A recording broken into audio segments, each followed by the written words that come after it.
was going to ask you this a little bit later on your thoughts on it, but I think maybe now's a good time to ask you because, like the guys like Jake Paul and KSI, like celebrity boxers now, what are your thoughts on them? Because it ties into the previous question, because a lot of people have been saying like, Jake Paul, for example, needs to fight a real boxer and fight a real boxer. And I agree. I mean, eventually he has to get there. But if you think about it, he's actually really smart. Whoever's getting his fights is really smart because he's testing the waters and he's getting that like in-ring experience. Exactly. But at the same time, the people he's fighting are known to combat sports. You know, they're not boxers, but they're bad guy, like they're badasses, you know. So he builds up his reputation by KOing them, and he makes a stack of money at the same time. Where other people, you know, he said, "Can you name me Floyd Mayweather's fourth opponent?" You know, and I think it's smart. You know, what do you exactly? I mean, he's with Jake. He's got a big name, so people want to see him, and anybody will fight him because they know it's going to be a big payday. So he uses that to his advantage. So that's why he'll get like he's done Tyron Woodley, you know. But I believe that they had a conversation before those fights, you know. You reckon? I think so. I think maybe not, but I believe Jake said, listen, you know, this is what I'm going to pay you, you know, let's spar, you know, make me look good. Or, you know, I don't believe Tyron, and I don't believe that knockout was real either. Really? I don't believe it was real. I heard there was a clause in there. There was like a no knockout clause. And Tommy Fury was talking about like, oh, you're not going to have a no knockout clause in this. Yeah, in I'm telling fight, you, there's a lot. But when it comes to boxing, never put anything boxing. Really? A lot of things go on in the background, you know. So yeah, but I think Jake, he's a white collar boxer, I would say. But he's fighting professional rules, and he's bringing eyes to the sport, and he's a strong, athletic guy. He'll never be a boxer. He is a boxer. He gets in the ring. He's fought 8 rounds. I would say he's a boxer. But he's not going to be a champion, or he's not going to. I mean, he didn't beat Tommy Fury. You know what I mean? And if you look at boxing, you look at like real prospects that are coming up now.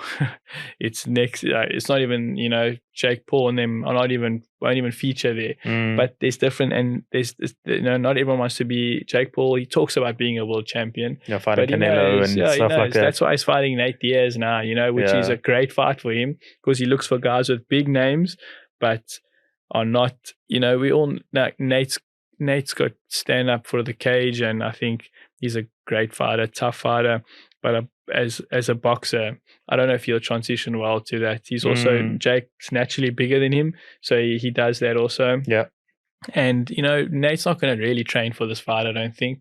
You know, he's a payday, and he's smoking weed like every day. Yeah, so Jake picks the guys the right way, and he that's the thing, the guys are now are looking for, it's all about the pay-per-view money, you know. Right. So the guys now will rather fight someone that brings eyes to the sport, will watch the fight, but he's not a high-risk fight, you know. So fighting Nate Diaz is a low-risk, high-reward fight, you know. So it's not a risky fight, but the reward is massive because everyone knows Nate. You know, if he beats Nate, he's going to have, you know, Nate's got a name, but why would he fight someone that could maybe hurt him and that no one knows, you know? So those are the same with Tank. When Tank fought Ryan Garcia, they're not even in the same league. They're not even in the same, you know. I believe they're miles apart, but the general public that doesn't really understand boxing, because Ryan Garcia looks quick on his speed bag and he's a good fighter, but you get levels. And I believe Tank sold that fight to everybody because he knew the pay-per-views Ryan brings, and he took that fight because he's like, this is going to be his easiest payday ever, you know. And it was. I mean, Tank didn't even fight. It wasn't even a sparring session for Tank, you know. So I mean, Tank's had 12 world title fights. Ryan's had nothing. That was his first one.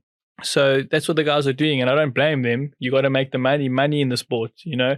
There's legacy, and I think that's what Tank's got. So why not take a fight like this, make big money from it, and it's an easier fight. So it's a business at the end of the day, which you can't blame the guys for doing. What Jake's doing, you can't blame him. He's still getting in the ring. Just sparring is a big deal. Sparring 4 rounds is tough, you know what I mean?